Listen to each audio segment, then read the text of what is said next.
प्रतिक्षण भाव में जा रहा है। जब संसार नहीं था तब भी परमात्मा थे, जब संसार नहीं रहेगा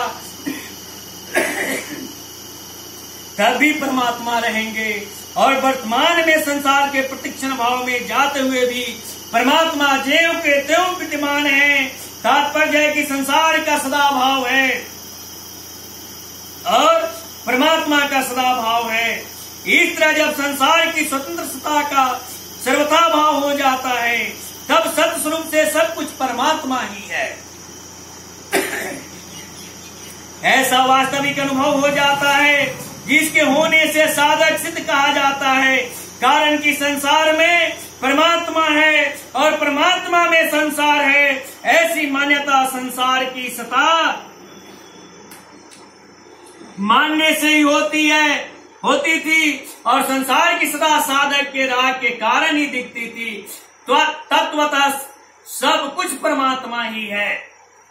आपने यहां देखा भगवान क्या कह रहे हैं, इसको कंठस्थ करने की बातें हैं।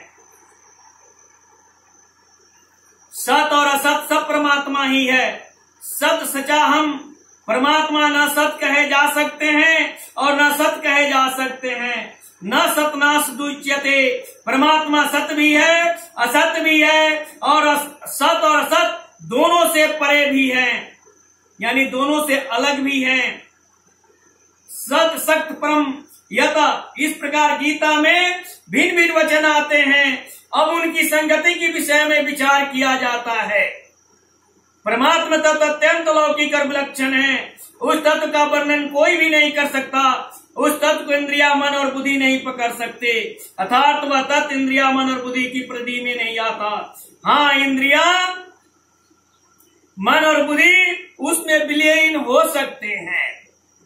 साधक उस तत्व से स्वयं लीन हो सकता है, उसको प्राप्त कर सकता है, पर उस तत्व को अपने कब्जे में, अपने अधिकार में, अपनी सीमा में नहीं ले सकता। परमात्मा तत्व की प्राप्ति चाहने वाले साधक दो तरह के होते हैं। एक विवेक प्रधान होते हैं और दूसरा श्रद्धा प्रधान, अर्थात एक मस्तिष्क प्रधान होता है और एक हृदय प्रधान होता है।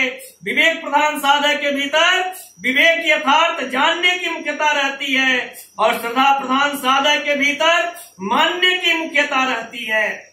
इसका तात्पर्य यह नहीं है कि विवेक प्रधान साधक में श्रद्धा नहीं रहती और श्रद्धा प्रधान साधक में विवेक नहीं रहता। प्रत्युत तात्पर्य है कि विवेक प्रधान साधक में विवेक की मुख्यता और साथ में श्रद्धा रहती है तथा श्रद्धा प्रधान साधक में श्रद्धा की मुख्यता और साथ में विवेक रहता है। दूसरे शब्दों में जानने वालों में मानना भी रहता है और मानने वालों में जानना भी रहता है। जानने वाले जानकर मान लेते हैं और मानने वाले मानकर जान लेते हैं। अतः किसी भी तरह के साधक में किंचित मात्र भी कभी नहीं रहती। साधक चाहे विवेक प्रधान हो चाहे श्रद्धा प्रधान हो, पर साधन में उसकी अपनी रुचि, श्रद्धा, विश्वास और योग्यता की प्रधान रहती है।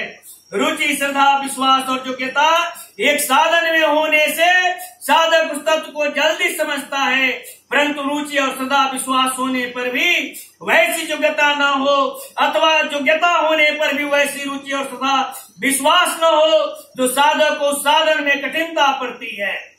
रुचि होने से मन स्वाभाविक लग जाता है, श्रद्धा विश्वास होने से बुद्धि स्वाभाविक लग जाती है और योग्यता होने से बात ठीक समझ में आ जाती है। विवेक प्रधान साधक निर्गुण निराकार को पसंद करता है, अर्थात उसकी रुचि निर्गुण निराकार में होती है। श्रद्धा प्रधान साधक गुण सकार को पसंद करता है, अर्थात उसकी रुचि सगुण सकार में होती है। जो निर्गुण निराकार को पसंद करता है वह यह कहता है कि परमात्मा तत्व न सत्य कहा जा सकता है और न असत कहा जा सकता है। जो सगुण सकार को पसंद करता है वह कहता है कि परमात्मा सत्य भी है, असत भी है और सत असत से परे भी है। तात्पर्य हुआ कि चिन्मय तत्व को हरदम ज्यों का त्यों ही रहता है और जड़ असत कहलाने वाला संसार निरंतर बदलता रहता है। जब यह चेतन जीव बदलते हुए संसार को महत्व देता है, उसके साथ संबंध जोड़ लेता है, तब यह जन्म मरण के चक्कर में घूमता रहता है। परंतु जब यह जड़ता से सर्वदा संबंध विच्छेद कर लेता है, तब इसको स्वतः सिद्ध चिन्मय तत्व का अनुभव हो जाता है। विवेक प्रधान साधक विवेक विचार के द्वारा जड़ता का त्याग करता है। जड़ता का त्याग होने पर चिन्मय तत्व अवशेष रहता है, अर्थात नित्य प्राप्त तत्व का अनुभव हो जाता है। श्रद्धा प्रधान साधक केवल भगवान के ही सन्मुख हो जाता है, जिससे वह जड़ता से विमुख होकर भगवान को प्रेम पूर्वक प्राप्त कर लेता है। विवेक प्रधान साधक तो सम शांत सत धन चित धन आनंद घन तत्व में अटल स्थित होकर अखंड आनंद को प्राप्त होता है। पर श्रद्धा प्रधान साधक भगवान के साथ अभिन्न होकर प्रेम के अनंत प्रतिक्षण प्रधान आनंद को प्राप्त कर लेता है। इस प्रकार दोनों ही साधकों को जड़ता से सर्वदा संबंध विच्छेद पूर्वक चिन्मय तत्व की प्राप्ति हो जाती है और सत असत अर्थात सब कुछ परमात्मा ही है, ऐसा अनुभव हो जाता है। परिवर्तनशील एवं नाशवान क्रिया और पदार्थ मात्र क्षरभाव है, जो भगवान की अपरा प्रकृति है।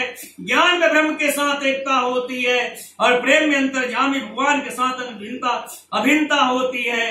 भगवान ने यहाँ अंतर्जामी को अपना स्वरूप बताया है, अतः ब्रह्म तो विशेषण और अंतर्जामी विशेष है।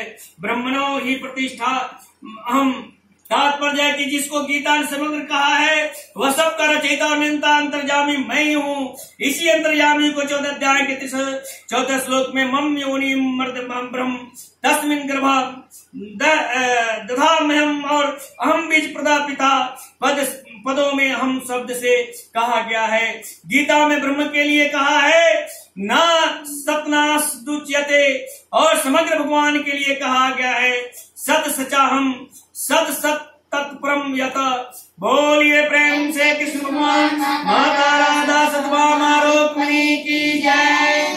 आज मैया की जय, हे जगैया की जय। जय